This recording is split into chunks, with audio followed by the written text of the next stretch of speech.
आखिर में वो शेख शिबली रहमतुल्लाह अलैह छोड़कर चले गए। वो एक मौके पर एक लफ्ज कहते हैं, वो सोचते हैं सोच के कहते हैं कि दुनिया अगर मेरे हत्थे लग जाए तो मैं क्या करूं।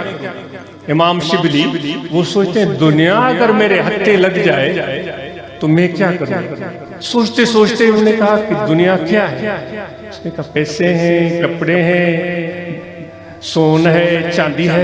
सोच सोच के अगर उसने कहा खुदा कादिर तो है कि पूरी दुनिया को, जितने भी दुनिया की सूरतें फैली हुई हैं उसको यकजा कर दे।